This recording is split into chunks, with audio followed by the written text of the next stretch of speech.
Miss হবে না আপনার পছন্দের টিভি শো। দেখুন জি5 অ্যাপে একদম ফ্রি। আর ম্যাডাম মালতীকে বাড়িতে আনাই তো আমার জীবনের একমাত্র লক্ষ্য। মা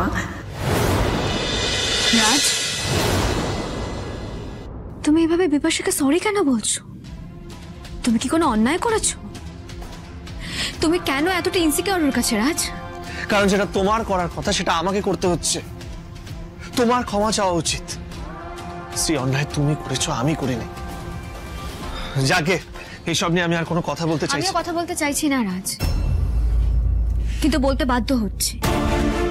তুমি বলেছিলে না রাজ, তুমি একটুও বদলাওনি, কিন্তু আমি বদলে গেছি। পারলে কখনো আয়নার সামনে দাঁড়িয়ে নিজেকে দেখো, বুঝতে পারবে কে বদলেছে। কি বললে? আয়নার সামনে? আমার আয়নার সামনে দাঁড়ানোর কোনো দরকার নেই শ্রী। দরকার আছে রাজ, দরকার আছে। কারণ একজন বাইরের মহিলা বাড়ির বউকে অপমান করেছে, তার গায়ে হাত তুলেছে বলে, সেই বাইরের মহিলাকে কিছু বলা হয়েছে বলে তুমি তার কাছে সরি চাইছো। কেন বলছো রাজ? কিসের এত ভয় তোমার? চাকরি হারানোর ভয়? কই এরকম মনোভাব তো তোমার আগে কখনো ছিল না রাজ। তুমি তো আগে প্রত্যেকটা সম্পর্ককে সম্মান করতে, সম্পর্কের গুরুত্ব বুঝতে। বাড়ির মানুষগুলোর দাম তোমার কাছে ছিল রাজ, তাদের সম্মানের জন্য তুমি লড়াই করতে। তুমি এইসব কথা আমাকে বলছো শ্রী? এখনো আমি বাড়ির লোকেদের সম্মান করি, সম্পর্কর মানে আমি বুঝি শ্রী। না বোঝো না, কিংবা আমি বলবো তুমি আগে বুঝতে, এখন ভুলে গেছো সবকিছু। একটা কথা বলো তো, লাভলি কি এমন দোষ করেছে? দোলের দিন বিপাশার গায়ে রং দিয়েছে, এদের ঝড় মারার কি আছে? বিপাশার রং পছন্দ না, রং নিয়ে ছ্যাবলামি না করলেই পারতো। বাহ রাজ, বাহ।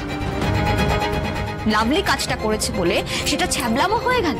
আমি সত্যি বলতে বাধ্য হচ্ছি রাজ, তুমি না আজকাল বাড়ির মানুষগুলোর সুখ দুঃখ আনন্দ কিছুই ভাবো না। একদম চুপ করো শ্রী। তোমার থেকে অন্তত আমি জ্ঞান শুনতে রাজি না। চুপ করে তো আছি আমি, সব সহ্য করতে রাজি, কিন্তু এই বাড়ির বউ আমার যা আমার ছোট বোনের মতো। বিনা দোষে তার গায়ে কেউ হাত তুললে আমি তো তাকে ছেড়ে কথা বলবো না রাজ। আমি আবারও তোমাকে বলছি, ওই বিপাশা না তোমার জীবনে সর্বনাশ করে ছাড়বে রাজ। তখন তুমি ফেরার কোনো রাস্তাই খুঁজে পাবে না। এই যে আমাকে দেখছো না, আমি নিজেকে কন্ট্রোল করে আছি, একটাও কথা বলছি না, মাথা ঠান্ডা করে এখানে দাঁড়িয়ে আছি। কেন জানো? কারণ বিপাশা আমাকে বারণ করেছে, বলেছে তোমায় কিছু বলতে না। কারণ বিপাশা চায় না যে ওর জন্য এই বাড়িতে কোনো অশান্তি হোক।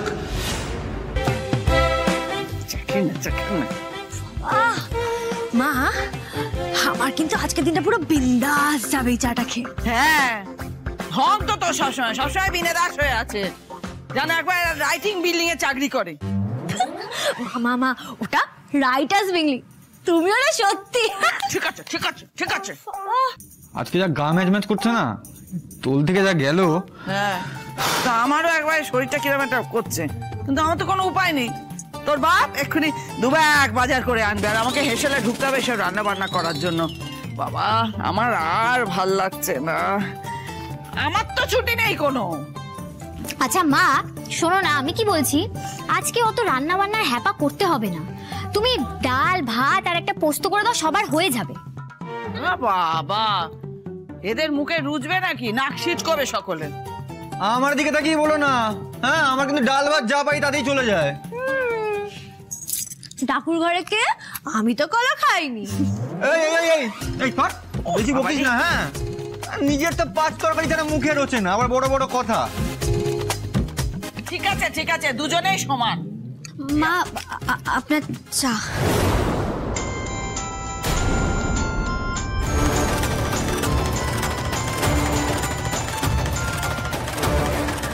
বাবা মাথাটা খুব ধরেছে, দেখি ওষুধ আছে কিনা। বাবা লাভলি। হ্যাঁ হ্যাঁ হ্যাঁ, আমি না মাকে চাটা দিয়ে আসি, বুঝলে? হ্যাঁ, মায়ের তো শরীরটা ভালো নয়, দিয়ে এসো। হ্যাঁ হ্যাঁ হ্যাঁ। বলছি আমারও তো আর দাঁড়িয়ে থেকে কাজ নেই। তুলি এক কাজ করবে, আমাকে তো বেরোতে হবে, তুমি চায়ের কাপগুলো একটু ধুয়ে দেবে।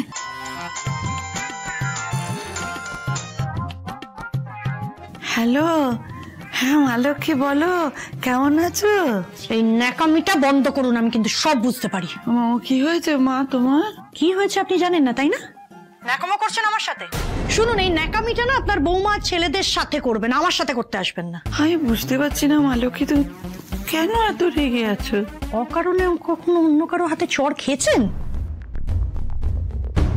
হ্যাঁ হ্যাঁ মালক্ষী, ওই কালকের ব্যাপারটা তো আমি বুঝতে পেরেছি মালক্ষী। আসলে না আমি বুঝতে পারিনি কি হয়ে গেল।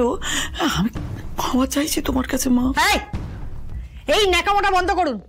ক্ষমা চাওয়ার নাটক করছেন আপনি আমার সাথে? না মা, সত্যি বলছি মা, আমি মন থেকে বলছি। কোথা থেকে যে কি ঘটে গেল আমি সত্যি বুঝতে পারিনি মা। বুঝতে পারেননি তাই না? বুঝতে পারেননি নাকি না বোঝার নাটক করছিলেন আপনি? আরে মেয়ে তো খাচ্ছে পেতে কথায় কথায় কিছু বলি। আসলে সত্যি কথা বলি মা, দেখো ওই যে ঠান্ডায় শরবত খেয়েছিল না, সেই তারপরে একটা অন্য জগতে চলে গিয়েছিলাম আমরা। আমি সত্যি বলছি মা, ওই অলক্ষীকে আমি ওপর বুঝিয়ে ছাড়বো। আপনি নাকি বুঝিয়ে ছাড়বেন? কালকে আপনাকে দেখে তো মনে হচ্ছিল না, কালকে তো বেশ আনন্দই ছিলেন। আপনার সামনে সে আমাকে চড় মারলো আর আপনি হাসছিলেন ওখানে। আমি মা ওই নেশার ঘরে যা হয়ে গেছে, কিন্তু সত্যি বলছি মা, আমি ইচ্ছে করে করিনি, হয়ে গেছে, ক্ষমা করে দিও মা। এখনো কি নেশায় আছেন নাকি সেই নেশাটা আজকে আপনার কেটে গেছে? হ্যাঁ হ্যাঁ হ্যাঁ নিশ্চয়ই কেটেছে মা। তাহলে যেটা বলছি সেটা মন দিয়ে শুনুন। হ্যাঁ বলো শুনছি। শোনো, কালকে চড়ের সুদ আমি তুলতে আমাকে হবে। হ্যাঁ মা, মারের বদলা মার, আমি তোমার পাশে আছি মা। আচ্ছা, ওর এই বাড়িতে আর কতদিন থাকার কথা?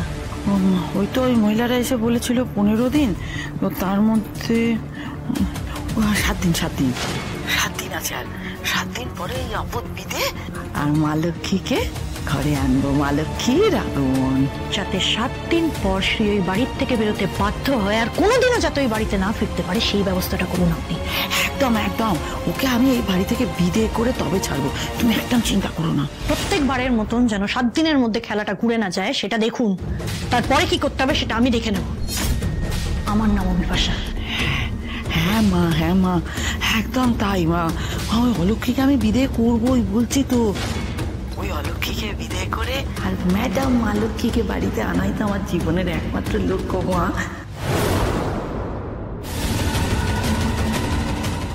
বাবা, এখানে তো অন্যই খিচুড়ি রান্না হচ্ছে, এই জন্যে মায়ের এত নচন কুদুর। বেশ, খিচুড়ি যখন চেপেই গেছে তখন মনটা এবার আনন্দ। জি5 ডাউনলোড করুন আর সব এপিসোড দেখুন একদম ফ্রি।